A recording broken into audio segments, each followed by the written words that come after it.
All right, let's jump right in. We're going to break down a really intense scenario. Imagine it's April 2026. A massive military conflict between the US, Israel, and Iran has pushed the entire world to the brink of disaster. And at the center of it all, China's steady hand. So, picture this. It's early April 2026. A supertanker absolutely packed with crude oil is just sitting there, motionless. Why? Because the world's most critical energy choke point has become a war zone, and the global economy is literally grinding to a halt. This isn't some far-off regional squabble. This is a full-blown global crisis.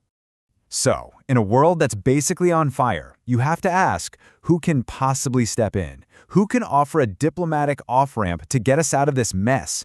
Who has the credibility, and more importantly, the reason to pull everyone back from the edge? Well, that's exactly what we're going to dig into. First up, let's talk about the shockwaves, because this isn't just a regional war happening somewhere else. We're talking about an event that's sending tremors across the entire globe. The whole world is holding its breath. So how in the world did things get so bad so fast? Let's take a look at the fury of the conflict and see exactly how this crisis ignited in the first place. And I mean, it escalated fast. On February 28th, boom, Operation Epic Fury begins, with over 900 strikes. Just a few days later, on March 4th, Iran hits back, declaring the vital Strait of Hormuz completely closed. Then, a limited ground incursion starts on the 17th. By the end of the month, things are so tense that Pakistan has to step in just to try and host a mediation meeting. All of that in just 1 month. And that closure of the Strait of Hormuz? That is a huge deal. Look at this number, 20%. A full fifth of the entire world's oil flows through that tiny choke point. So when Iran shuts it down, they're not just messing with shipping lanes. They've basically got a knife to the throat of the global economy. And the consequences? They were immediate and they were brutal. You've got an instant global energy shock. Countries across Asia are suddenly facing fuel shortages, even rationing. Shipping lines are scrambling to reroute all the way around Africa. And get this, the insurance you need to even sail in that region, it just vanished. Poof, gone overnight. Okay, so this is where China enters the picture in a big way. For Beijing, this isn't some distant conflict they can just watch on the news. They are massively exposed economically. Peace isn't just a nice idea for them, it's absolutely non-negotiable. And you can see why right here. Look at their seaborne oil imports. A huge chunk, 13.5%, comes from Iran alone.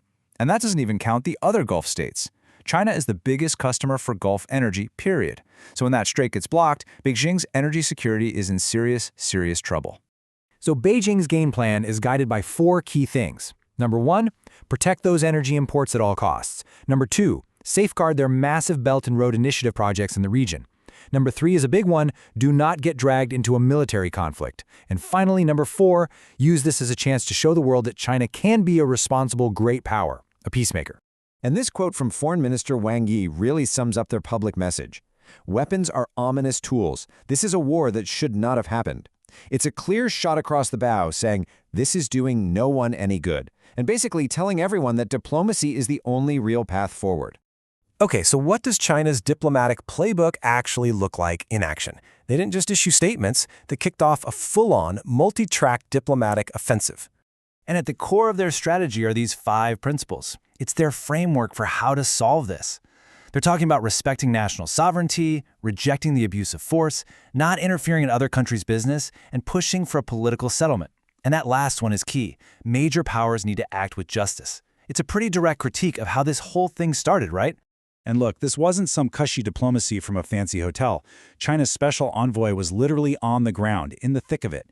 He talks about driving across countries, hearing air raid sirens, even witnessing missile interceptions. That kind of shuttle diplomacy in a war zone, you can imagine how that would make the mission feel incredibly urgent. And when he was asked what the biggest roadblock to peace was, the envoy used this great Chinese proverb, "He who tied the bell should untie it." It's a polite way of saying something very pointed. Hey, whoever started this mess is the one who has to fix it. It's a pretty powerful statement when you think about it. All right, let's talk about another huge piece of this puzzle, the Pakistan-China axis.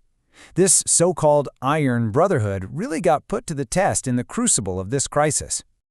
So Pakistan steps up as this really unique mediator. And you can see here Foreign Minister Ishaq Dar says that both Iran and the US have confidence in them.